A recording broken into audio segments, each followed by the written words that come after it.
வணக்கம் நேயர்களே, இது உங்கள் அபிமான நிகழ்ச்சி மனம் திறந்து பேசுவோம் நேரடி நிகழ்ச்சி.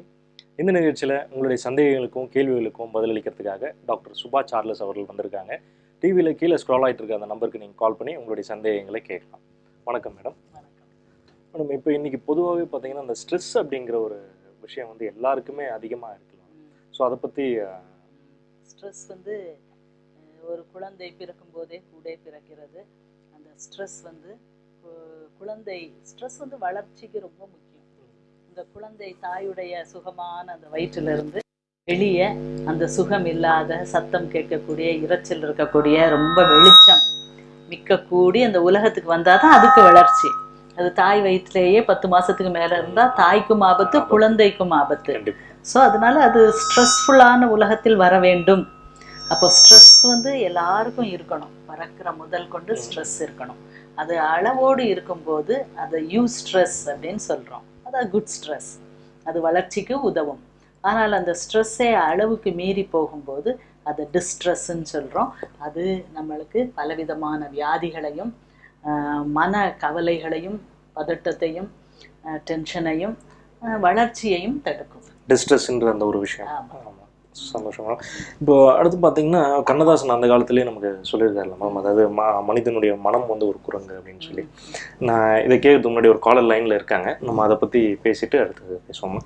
வணக்கம். ஹலோ ஹலோ வணக்கம். யார் எங்கேருந்து பேசுகிறீங்க? ஹலோ, லைன் டிஸ்கனெக்ட் ஆயிடுச்சுன்னு நினைக்கிறேன்.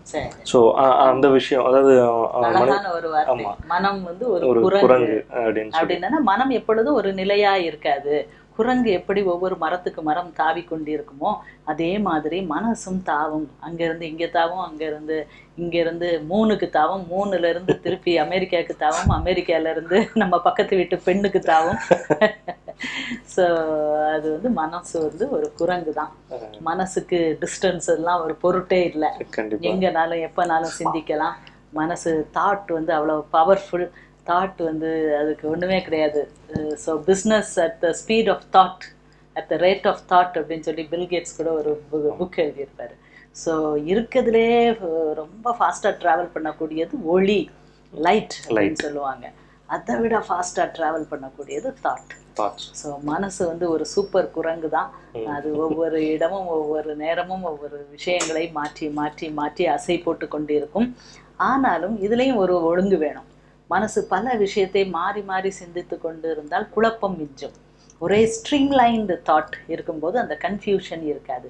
நிறைய பேருக்கு மனசு அலைப்பாயும், அங்கே இங்கே அங்கே இங்கேன்னு யோசிக்கும் போது அவங்களுக்கு மூட் டிஸார்டர் இல்லை மூடு கொஞ்சம் தேவைக்கு அதிகமாக எலிவேட்டடாக இருக்கும் போதெல்லாம் பல விஷயங்களை யோசிப்பாங்க. பல பிஸ்னஸ் சிந்தனைகள் வந்துகிட்டு இருக்கோம்.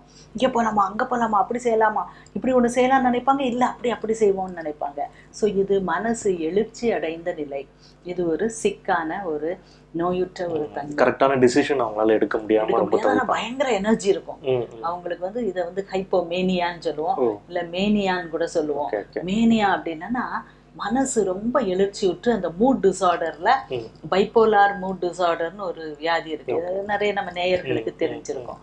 ஸோ அது ஒரு எண்டில் ரொம்ப சேடாக இருப்பாங்க, ஒரு எண்டில் ரொம்ப ஹாப்பியாக இருப்பாங்க. ஹாப்பியாக இருக்கும்போது நிறையா சினிமா எடுக்கலாம், ப்ரொடியூஸ் பண்ணலாம், ஃபில்ம் எடுக்கலாம், அப்படி செய்யலாம் இப்படி செய்யலாம். ஒன்று செஞ்சுக்கிட்டு இருக்கும்போதே அந்த ப்ராஜெக்டை கம்ப்ளீட் பண்ணாமல் அடுத்த ப்ராஜெக்ட்டுக்கு தாவுறது. ஸோ இப்படி மனசு ரொம்ப அஜிடேட்டடாக இருக்க நிலை வந்து மனசு ஒரு குரங்கு உடைய எக்ஸ்ட்ரீம் எண்ட். அதை வந்து ட்ரீட் பண்ணணும். ஓகே, மருந்துகள் கொடுத்து அதை சரி கட்டணும். ஓகே. ஸோ மருந்துகள் ப்ளஸ் ஒரு கரெக்டான அவங்களுக்கு வந்து ஒரு நல்ல மனநல மருத்துவரை பார்த்து அதை வந்து அவங்க கன்சல்ட் பண்ணாங்கன்னா நல்லா இருக்கும் அப்படின்றது. ஸோ அதே மாதிரி நம்ம இப்போ பார்த்தீங்கன்னா அதான் மெயினாக அந்த நேயர் இருக்காங்கன்னு நினைக்கிறேன். ஸோ இப்போ அந்த நேயர்களை பேசிட்டு நம்ம. ஹலோ வணக்கம். ஹலோ ஹலோ வணக்கம் சார், எங்கேருந்து பேசுறீங்க? சார் நான் மதுரையிலிருந்து கண்ணன் பேசுறேன். சொல்லுங்க மிஸ்டர் கண்ணன், உங்களுடைய கேள்விகளை நீங்க மேடம் கிட்ட கேட்கலாம். முதற்கண் வந்து டாக்டருக்கு என்னுடைய வாழ்த்துக்களை சொல்றேன். அவங்க மேடம் வந்து நல்ல சிறந்த அனுபவ திறமையோட நல்ல பல பேருடைய சொல்லிட்டு இருக்காங்க. அதுக்கு மனமான நல்வாழ்த்துக்கள். Thank you Kannan sir, Vijaya Kannan sir, ரொம்ப தேங்க்ஸ். எனக்கு பயங்கரமான கனவுகள் வர்றதுக்கு மனநோய் ஒரு காரணமா இருக்குமா? சரி, கனவுகள் வருதா? ஆமா, நைட்டு கண்டபடி கனவுகள் வருது. ரொம்ப மனக்கு பயப்படுற அளவு கனவுகள் வருது. அதுக்கு மனநோய் ஒரு காரணமா இருக்குமா? எல்லாம் ஒரு மனநோயோட மனநோய். இது மனநோயெல்லாம் இல்ல. கனவுகள் அதிகமா வர்றது வந்து பயப்படக்கூடியது அல்ல. மனசுல நிறைய பிரச்சனைகள், நிறைய விஷயங்களை நம்ம யோசிச்சுட்டு இருக்கும்போது கனவுகள் ஜாஸ்தியா வரும். வாழ்க்கையில நடக்கிறது, நம்ம ஆசைகள், நம்ம தேவைகள், நம்ம நிர்பந்தங்கள், இது எல்லாம் ஒரு கலப்படமாய் தான் நமக்கு கனவா வரும். ஸோ கனவு ஜாஸ்தியா வரும் அப்படிங்கும்போது மனசு சில வேளைகளில் கொஞ்சம் பலவீனமா இருக்கும்போது இந்த கனவுகள் ஜாஸ்தியா இருக்கும். ஸோ உங்களுக்கு தேவைன்னா அந்த தெம்புகள் கொடுக்கக்கூடிய மாத்திரைகள் சாப்பிட்டு கொள்ளலாம். இல்லது காய்கறிகள், பழங்கள், அப்படிப்பட்ட நட்ஸ், பாதாம், பிஸ்தா இப்படிப்பட்ட உணவுகளை சேர்த்து கொண்டால் இது மனசுக்கு அந்த செரட்டோனின் கூட கொடுக்கும். வாழைப்பழங்கள் எல்லாம் செரட்டோனின் சத்து அதிகமாக இருக்குது. ஸோ அந்த சத்து ஜாஸ்தி ஆகும்போது நைட்டு ஒரு டம்ளர் பால் சாப்பிட்டுட்டு படுக்கும்போது மனசு கொஞ்சம் மனநிலை சாந்தி அடையும். ஸோ இந்த கனவுகள் வந்து பயம் உறுத்துறது அது குறையும். ரொம்ப நன்றி மேடம். சரி சார், விஜயா கண்ணன் சார், ரொம்ப தேங்க்ஸ். நன்றி மேடம். Okay sir. ஸோ அந்த கனவுகள் வந்து டிஸ்டர்ப் பண்ணாமல் இருக்குது. ஃபுட் ஹேபிட்லேயும் அந்த மாதிரி விஷயங்கள் நிறைய இருக்கு. சில பேர் வந்து நிறைய இருக்குது. ஸோ ஃபுட்டுலே நிறைய விஷயங்களை சரி பண்ணலாம். ஆனாலும் இப்போ நட்ஸ்னா இவ்வளோ நட்ஸ் சாப்பிட்டா தான் அதில் உள்ள செரட்டோனின் இவ்வளோ கிடைக்கும். நட்ஸை தொடர்ந்து அது ஒரு ஹேபிட்டா சாப்பிடும்போது அது ரொம்ப நல்லது. மற்றபடி இப்போ இவருக்கு தேவையில்லை. மற்றபடி மன கவலையில உள்ளவங்க, மன சோர்வுல இருக்கிறவங்க, வேலைக்கே போக முடியாம வீட்டிலேயே முடங்கி இருக்கிறவங்க, வேலைக்கு போகலான்னு நினைப்பாங்க, நாளைக்கு போகலான்னு நினைப்பாங்க, ஆனா நாளைக்கும் எழும்பி போக தெம்பே இருக்காது. அப்படிப்பட்டவங்க இந்த செரட்டோனின் பூஸ்ட் பண்ணக்கூடிய எப்பவுமே ஒரு டயர்ட்னஸ் உடையே இருப்பாங்க. சில பேர் ஒரு டயர்ட்னஸா இருப்பாங்க. மனசு எப்பவும் அவங்க நெகட்டிவாவே தான் நினைப்பாங்க. இதெல்லாம் எனக்கு சரி வராது, இது எனக்கு நடக்காது, எனக்கு எதுவுமே ஒர்க் அவுட் ஆகாது, எனக்கு லக்கே கிடையாது, இப்படி ஒரு நெகட்டிவ் அப்ரோச்சோட இருக்கவங்களெல்லாம் பாசிட்டிவா மாத்தணும்னா அதுக்கு நல்ல டேப்லெட்ஸ் இருக்குது, சாப்பிட்டுக்கொள்ளலாம். இன்னொரு காலர் லைன்ல இருக்காங்க நினைக்கிறேன். ஹலோ, வணக்கம். ஹலோ, வணக்கம். வணக்கம் சார், எங்க இருந்து பேசுறீங்க? உங்க பேர் என்ன சார்? என் பேரு கார்த்திக் மாரியன் சார். சொல்லுங்க சார், நீங்க உங்களுடைய கேள்விகளை மேம் கிட்ட கேட்கலாம். சார், நம்ம அடிக்கடி சார் சொல்லுங்க சார். அடிக்கடி ஏதோ பேச ஆரம்பிச்சாரு. லைன்ல இருக்காரா சார்? வணக்கம், நீங்க லைன்ல இருக்கீங்களா? ஹலோ,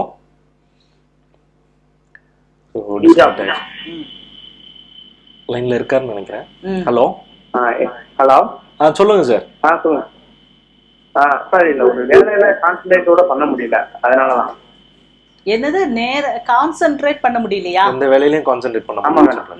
எந்த வேலையிலயும் வேற நெகட்டிவ் தாட் அதிகமா போகுது, வேலையில கான்சென்ட்ரேட் பண்ண முடியல. சரி, என்ன வயசு உங்களுக்கு? 30. கல்யாணம் ஆயிடுச்சா? ஆயிடுச்சு மேடம். குழந்தைகள் இருக்காங்களா? குழந்தை இல்ல மேடம். குழந்தை இல்ல, கல்யாணம் இப்பதான் கல்யாணம் ஆயிருக்கு. சரி, உங்களுடைய நெகட்டிவ் தாட்ஸ், நீங்க ஒரு ஒய்ஃபுக்கு உங்க தாம்பத்திய வாழ்க்கை இல்ல நீங்க வெளியே போய் சம்பாதிச்சுட்டு வந்து உங்க குடும்பத்துக்காக பணம் ஈட்டுறதுலாம் நல்லா நார்மலா இருக்குதா? இல்ல மேடம், என்னன்னா எனி டைம் மேடம், ஒரு புக்ஸ் படிக்கும் போது 5 நிமிஷம் கான்சென்ட்ரேட் படிக்கணும், திருப்பி ஆட்டோமேட்டிக்கா நைட்டு கிளாஸ் வந்ததுக்கு வேற என்னங்க சினிமா, அந்த புக்கை கான்சென்ட்ரேட்டோட படிக்க முடியல. ஓ சரி, மனசு அப்படியே அலைப்பாயுது, அதாவது அலைப்பாயுது, கான்சென்ட்ரேஷன் இல்லாம போயிருது, தூக்கம் வருது, இல்ல நம்ம படிச்சது என்னன்ட்டு புரிய மாட்டேங்குது. இப்படிப்பட்டதுக்கெல்லாம் உங்க பிரெயின் என்ஹான்ஸ்மெண்ட், அதாவது பிரெயினுக்கு தெம்பு கொடுக்கக்கூடிய மாத்திரைகள் சாப்பிடணும். பிரெயினுடைய வேலை கான்சென்ட்ரேஷன், அட்டென்ஷன், கான்சென்ட்ரேஷன், மெமரி, அதை நம்ம புரிந்து கொள்வது, ஒரு வாஸ்தவனா உடனே புரிந்து கொள்ளும் திறமை, அதுக்கப்புறம் அதை ரீப்ரொடியூஸ் பண்ணக்கூடிய திறமை, எக்ஸாம்லயோ இல்ல நம்ம எங்கேயாவது பேசும்போதோ அதை திருப்பி சொல்லக்கூடிய திறமை, இது எல்லாம் வேணும்.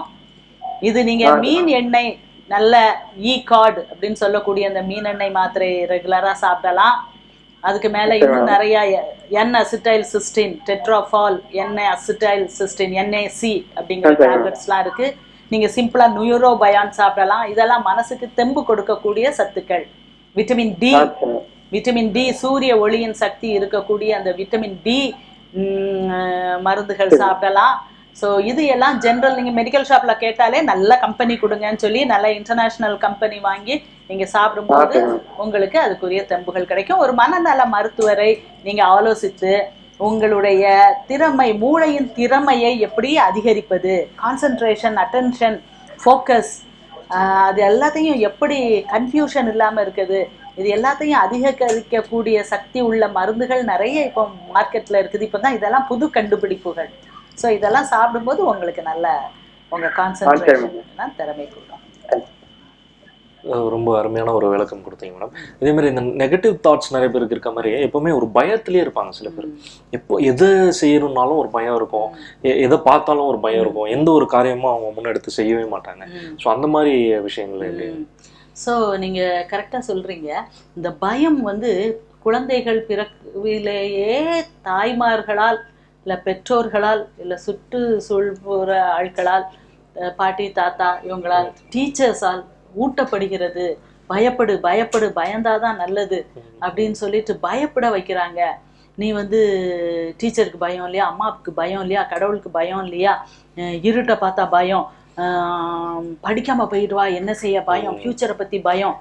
ஸோ இந்த விஷயங்கள் திணிக்கப்படுவது சிலவங்களுக்கு அப்படி பயம் ஒரு தன்மையா வளர்ந்துருது அவங்களுடைய குவாலிட்டியா. இன்னொரு காலர் லைன்ல இருக்காங்க. ஹலோ, வணக்கம். வணக்கம் மேடம், எங்க இருந்து பேசுறீங்க? உங்க பேரு? சொல்லுங்க மேடம், உங்களுடைய கேள்வியை நீங்க மேடம் கிட்ட கேட்கலாம். சொல்லுங்க சொல்லுங்கம்மா. ஹலோ ஹலோ, உங்களுடைய கேள்விகளை நீங்க கேட்கலாம் டாக்டர் கிட்ட. நீங்க உங்க கேள்வி என்னம்மா? சொல்லுங்கம்மா. டிவியை பார்க்காம பேசுங்க. கல்யாணமாயி? ஹலோ, லைன்ல இருக்கீங்களா? அவங்க லைன் டிஸ்கனெக்ட் ஆயிடுச்சுன்னு நினைக்கிறேன். லைன் டிஸ்கனெக்ட் ஆயிடுச்சு. ஸோ அந்த மாதிரி நம்ம அந்த பயத்தை பற்றி பேசிகிட்டு இருந்தோம். ஆனால் அதே மாதிரி பார்த்தீங்கன்னா சில பேர் இந்த மேரேஜ் அதனாலே நிறைய பேர் தள்ளி போடுவாங்க. இந்த பயம் இருக்குது, அதனால இவங்களுக்கு இந்த மேரேஜ் தள்ளி போடணும். அது வீட்டில் நான் சொல்ல மாட்டாங்க. சில பேர் அப்படியே ரொம்பவே ஒரு இதோடு இருப்பாங்க. என்ன பிரச்சனைங்கிறது யாருக்குமே தெரியாது, அது அவங்களுக்கே ஃபுல்லாக தெரியாது, ஒரு பயத்திலேயே சுற்றிக்கிட்டு இருப்பாங்க. அந்த மாதிரி ஆட்களுக்கெல்லாம் என்ன? சரி, திருமணத்துக்கு பெண்கள் பயப்படுவதை விட ஆண்கள் பயப்படுவாங்க. பெண்களுக்கு ஒரு ரிசப்டிவ் ரோல். திருமணத்தில் வாங்கி கொள்ளக்கூடிய, தன்னை பாதுகாக்க ஒருத்தர் வர்றாரு, எனக்கு பணம் சம்பாதித்து கொடுப்பார், எனக்கு ஒரு குழந்தையை கொடுப்பார், நான் ஒரு சந்தோஷமாக ஒரு வீடு அமைத்து கொடுப்பார், நான் அந்த இதில் நான் சந்தோஷமாக வாழலாம் அப்படின்னு சொல்லிட்டு பெண்களுக்கு அது டென்ஷன் கொஞ்சம் குறைந்த ஒரு விஷயம். ஆனால் ஆண்களுக்கு திருமணம் என்பது ஒரு டென்ஷனான விஷயம். ஏன்னா இவங்க ஒரு பெண்ணை பாதுகாத்து வழி நடத்தி கொண்டு போக வேண்டும். இவங்க ஒரு குடும்பத்துக்கு சம்பாதித்து கொடுக்க வேண்டும், ஒரு பெண்ணை தக்க வைத்து கொள்ள வேண்டும். ஸோ ஆண்களுக்கு திருமணம்ன்றது ஒரு சேலஞ்சிங் ரோல். ஸோ ஆண்களுக்கு பயம் ஜாஸ்தியா இருக்கும், திருமணத்தை தள்ளி போட்டு கொண்டு வருவாங்க. இன்னொரு காலர் லைன்ல இருக்காங்கன்னு நினைக்கிறேன். ஹலோ, வணக்கம். சொல்லுங்கம்மா, சொல்லுங்க. சொல்லுங்க, நீங்க குயிக்கா பேசுங்க, நல்லா தெளிவா கேக்குது, நீங்க பேசுங்க. டிவியை பார்க்காம பேசுங்க. மேடம், கல்யாணம் ஆகி 10 வருஷம் ஆச்சுங்க. சரி. ஆமாங்க, குழந்தை இல்லை எங்களுக்கு. குழந்தை இல்ல, சரி சொல்லுங்க. சொல்லுங்கம்மா, விடாம பேசுங்க. ஆமாங்க மேடம், குழந்தை இல்ல. கொஞ்சம் மனக்குழப்பத்திலயும் இருக்கிறேன். மனக்குழப்பமா இருக்கீங்க, சரி. ஹலோ, சொல்லுங்க. வேலைக்கு போயிட்டு இருக்காங்க. யாரு? நீங்க வேலைக்கு போறீங்களா? ஆமாங்க, வேலைக்கு போயிட்டு இருக்காங்க. வீட்டுல கண்டுக்க மாட்டேங்கிறாரு. ஓ, அவர் வேலைக்கு போறாரா, நீங்க வேலைக்கு போறீங்களா? எங்க வீட்டுக்காரர் வேலைக்கு போயிட்டு இருக்காங்க. சரி. உங்களை கண்டுக்க மாட்டேங்காரா? உங்களை கண்டுக்க மாட்டேங்காரு, நீங்க வேலைக்கு போல வீட்டுலதான் இருக்கீங்க. கண்டுக்க மாட்டேங்கிறாங்க. எங்க கல்யாணம் ஆனதுக்கு அப்புறம் தான் படிச்சாரு. படிச்சு முடிச்சு நல்ல வேலையில இருக்காரு. சரி. வேலைக்கு போறேன் கேட்டா, கவர்மெண்ட் கேட்டா வேலைக்கு போறேங்கிறாரு. சரி. கொஞ்சம் மனக்குழப்பம், தனியாவே இருக்கிற மாதிரி ஃபீல் ஆகுதுங்க மேடம். ஓ, தனியாவே இருக்கிறீங்க. ரொம்ப தனிமையில விடப்பட்டுட்டேன் அப்படிங்கிற மாதிரி ஒரு ஃபீல் இருக்கு. எப்படி உங்க நேரத்தை போக்குறீங்க? நீங்க என்ன படிச்சிருக்கீங்க? ஆமாங்க மேடம், இருக்கலாமா வேணாமா ரொம்ப எனக்கு கண்ணீராகவே இருக்குது எப்ப பார்த்தாலும். அக்கா மக ஒரு வீட்டுக்கும் வந்து காசு கொடுக்கறது அந்த மாதிரி கண்டுக்கிறதெல்லாம் கிடையாது. வராரு, வேலைக்கு போறாரு, அப்படிதான் இருக்கிறாரு. கஷ்டப்பட்டு நான் கல்யாணம் பண்ணிட்டு வந்ததுக்கு அப்புறம் தான் படிக்க ஆரம்பிச்சாரு. படிச்சுட்டு இப்போ இன்னைக்கு வந்து கண்டுக்க மாட்டேங்கிறாரு. எனக்கு ரொம்ப குழப்பமா இருக்கு. இப்போ ஒரு வாரமா நான் அவர்கிட்ட பேசுறது கிடையாது, இருக்கிறது கிடையாது. நான் இது மாதிரி இருந்ததே கிடையாது. எனக்கு உலகமே அவர் தான் அப்படின்னு நினைச்சிட்டு இருந்தேன். அவங்க வீட்டுல உள்ளவங்களையும் எங்களை மதிக்கல, ரொம்ப சொந்தம். இந்த பொண்ணுதான் வேணும்னு சொல்லி கல்யாணம் பண்ணாங்க. கல்யாணம் பண்ணிட்டு வந்து நான் ஏழை குடும்பத்துல இருந்து வந்தேங்கிறதுனால, நகையெல்லாம் இல்லைங்கிறதுனால என்ன மதிக்க மாட்டேன்ட்டாங்க. இப்போ +2 மட்டும் படிச்சிருந்தாரு. படிச்சிருந்தவரு மேல படிக்கலாம் அப்படின்ட்டு வக்கீல் முடிச்சுட்டாரு. முடிச்சு வேலைக்கு போறவர்கிட்ட போன உடனே மாறிட்டாரு. ஏன்னா ஆயிடுச்சுன்னா அவங்க காசு கொடுக்க வைக்க எனக்கு திரும்பி போக எனக்கு அதெல்லாம் வருத்த கூட இல்லை. ஒரு வார்த்தை கூட திரும்ப ட்ரெஸ் துவைக்கல, சாப்பாடு செய்ய மாட்டேங்கிறா அப்படின்னு தெரிஞ்சவங்கள்ட்ட சொல்லியிருக்கிறாரு. ஏன் செய்ய மாட்டேங்கிறா அப்படின்னு எனக்கு கேட்க மாட்டாரு. திரும்ப கூட போகும். அனாதையா ஃபீல் பண்றேன். நைட்டு 11:30 மணிக்கு வராரு. போன் எடுத்து பார்த்தோன்னா அவங்க வீட்டுல இருந்து 13 கால் பண்ணிருக்காங்க. என்னோட கால் ஒரு கால் வந்தா கூட நான் ஆபீஸ்ல இருக்கேன், கோர்ட்ல இருக்கேன் அப்படின்ட்டு அவாய்ட் பண்றாரு. எனக்கு ஆனா நல்லவரா மனசுக்கு எனக்கு இவரோட வாழ்க்கை தான். இடையில அவருக்கு உடம்பு முடியாம வந்துச்சு. நான் எவ்வளவு எல்லாம் இருக்க முடியுமோ அந்த காலத்துல உள்ளவங்களோட மேல இருந்துட்டேன் மேடம். ஆனா எனக்கு சந்தோஷம்னு எங்க வீட்டுக்காக தான் உலகம் இருந்தேன். இப்ப எனக்கு வழியே தெரியும் மேடம். என்ன பண்றது? குழந்தைங்க நகையெல்லாம் என்னதான் அவங்களுக்கு கழட்டி கொடுத்தேன். என்ன வாங்கிக்கிறாங்க, ஆனா என்னைய மட்டும் ஏத்துக்க மாட்டாங்க. இவர் கண்டுக்கவும் மாட்டேங்கிறாரு. அது மனக்குழப்பத்துல இருக்கேங்க மேடம். நீங்க ஏதோ ஒரு இவரை விட்டு போயிடலாமான்னு குழப்பத்துல இருக்கேங்க மேடம். நான் விட்டுட்டு போக கூடாதுமா, விட்டுட்டு போக கூடாது. நீங்கள் உங்களுடைய தனித்தன்மையை வளர்த்துக்கொள்ளணும். எப்படி கல்யாணத்துக்கு அப்புறம் இந்த 10 வருஷத்துல அவரு வந்து படிச்சு முன்னேறி வேலைக்கு போறாரோ அது மாதிரி நீங்கள் வந்து உங்களுடைய தனித்தன்மையை வளர்த்து கொள்ளணும். அப்பதான் அந்த அட்ராக்ஷன் இருக்கும். நீங்க தான் வேணும்னு சொல்லி கல்யாணம் பண்ணாரு. அவர் முன்னேறும் போது நீங்களும் சேர்ந்து முன்னேறணும். சரி, குழந்தை இல்ல, அதுக்காக டாக்டர்கிட்ட போனீங்களா? காசு இல்லைன்னா பரவாயில்ல, கவர்மெண்ட் ஹாஸ்பிட்டல் போ. 2 அபார்ஷன் ஆயிடுச்சுங்க மேடம். சரி, 2 அபார்ஷன் ஆயிடுச்சு. சரி, அப்போ குழந்தை உண்டாகக்கூடிய தன்மை இருக்குது. அப்போ நீங்க என்ன செய்யணும்? உங்களுடைய இப்போ கணவருடைய ஆசையை, அவருடைய அன்பை பெற்றுக்கொள்வதற்கு நீங்க எல்லாம் செய்யணும். கவலையில இருக்கக்கூடாது. அவர் வந்தாருன்னா மட்டும் பேச மாட்டேங்காரு, இது பண்ண மாட்டேங்காரு, நீங்க கவலையில இருக்கக்கூடாது. முதல்ல உங்க கவலை, கஷ்டம், அந்த வருத்தத்தை எல்லாம் மூட்டை கட்டி வைங்க. நீங்க மேல படிக்க முடியுமா? அவர் எப்படி கல்யாணத்துக்கு அப்புறம் படித்து முன்னேறினாரோ அது மாதிரி நீங்க எப்படி முன்னேறணும்னு பாருங்க. வாழ்க்கையில ஒரு பார்ட்னர் முன்னுக்கு போகும்போது அடுத்த பார்ட்னரும் ஏதாவது ஒரு வழியில் தங்களை முன்னேற்றி கொள்ள முடியும். இல்லைன்னா மிஸ் மேட்ச் வந்துடும்.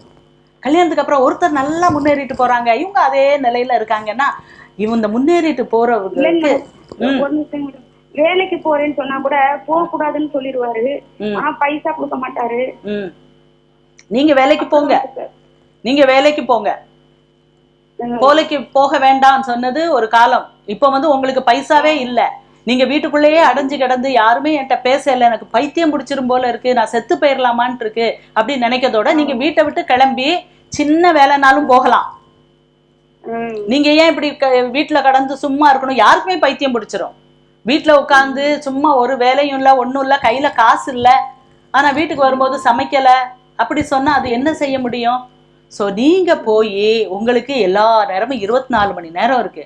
இந்த 24 மணி நேரத்தை நம்ம எப்படி செலவழிக்கிறோங்கிறது ரொம்ப முக்கியம். தூங்கி தூங்கி எழும்ப முடியுமா? டிவி பார்த்துட்டே உட்கார்ந்து இருக்க முடியுமா? முடியாது. ஸோ நீங்க வந்து வேலைக்கு செல்லுங்கள். பக்கத்துல நான் வந்து எனக்கு உங்களுக்கு வேலைக்கு போகணும்னு ஒரு ஆசை இருக்கு. அவர் தவறா சொன்னாலும் என்னால காலையில இருந்து நீங்க வர்ற 11:30 மணி வரைக்கும் என்னால சும்மா இருக்க முடியாதுன்னு சொல்லுங்க.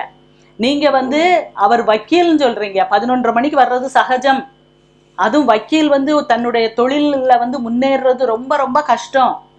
ஸோ அவர் கஷ்டப்பட்டு முன்னேறிட்டு இருக்காரு. இப்போ நீங்க அவர்கிட்ட ரொம்ப எதிர்பார்க்க முடியாது. நீங்க வேலைக்கு போங்க, உங்க கையில 4 காசு இருக்கட்டும், நீங்க உங்க வைத்தியத்தை பாருங்க. கவர்மெண்ட் ஹாஸ்பிட்டல் இருக்கு, அங்க போக தயங்காதீங்க. இப்படி அபார்ஷன் ஆயிடுச்சு, இன்னொரு குழந்தை வேணும் அப்படின்னு சொல்லி முயற்சித்தால் முயற்சி திருவினையாக்கும். சரியா? நீங்க வந்து முயற்சி இல்லாம ஐயோ ஐயோ ஐயோன்னு கவலைக்குள்ள போகக்கூடாது. முயற்சி எடுத்து எப்படி இந்த சிச்சுவேஷன்ல இருந்து மாறி நம்ம வெளியே வர்றது அப்படின்னு மன தைரியத்தோட நீங்க ஒரு செயலாக்கத்துக்கு வரணும். சரியா? கால் பண்ணதுக்கு ரொம்ப நன்றிங்க. சரி மேடம், நம்ம தொடர்ந்து பேசுறதுக்கு முன்னாடி ஒரு சின்ன பிரேக் போயிட்டு வந்துடலாம். ஒரு சின்ன பிரேக்.